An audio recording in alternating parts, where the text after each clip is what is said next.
नमस्कार।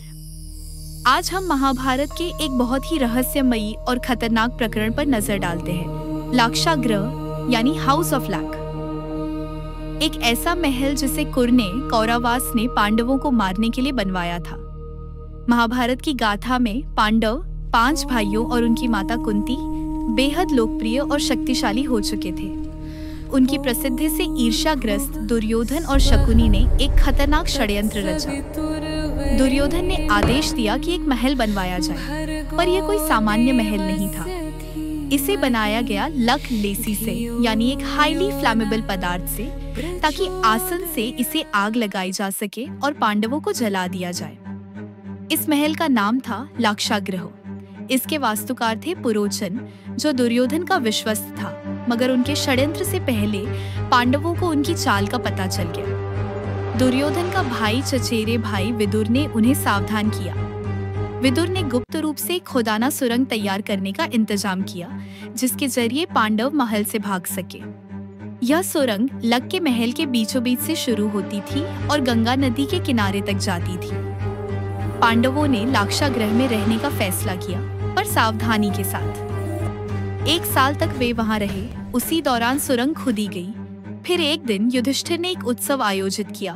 पुरोचन शराब पीकर नशे में था। जब सब सो गए और शहर के लोग लौट चुके थे, पांडवों ने अपनी योजना अमल में लाई।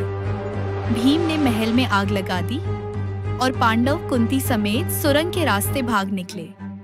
उनके बचने की यह चाल इतनी मास्टरमाइंडेड थी कि बाहरी लोग पांडवों के जले हुए शव समझ बैठे, लेकिन वह वास्तव में वे न थे। इस हादसे में पुरोचन की भी मौत हुई।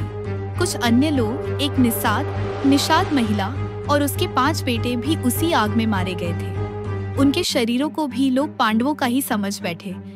इस तरह दुर्योधन और उसके पिता धृतराष्ट्र ने यह मान लिया कि पांडव नष्ट हो गए हैं, मगर वास्तविकता यह थी कि पांडव सुरक्षित भाग गए थे और बाद में फिर अपने असली उद्देश्य के लिए तैयारी करने लगे। यह लाक्षागृह की घटना महाभारत की कहानी में एक महत्वपूर्ण मोड़ है। एक ऐसी मिली भगत जिसने पांडवों को जिंदा रहने का मौका दिया और बाद के संघर्षों की नींव रखी।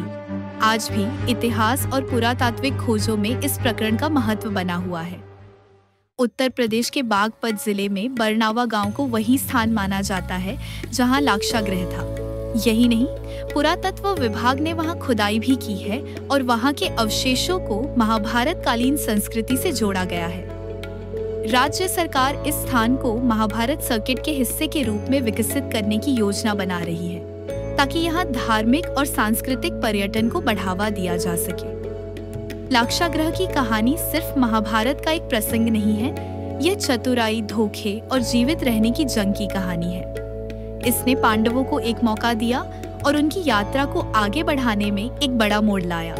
धन्यवाद कि आप इस पौराणिक रहस्य में मेरे साथ शामिल हुए। अगर आप और ऐसी कहानियां सुनना चाहें तो जरूर बताइए।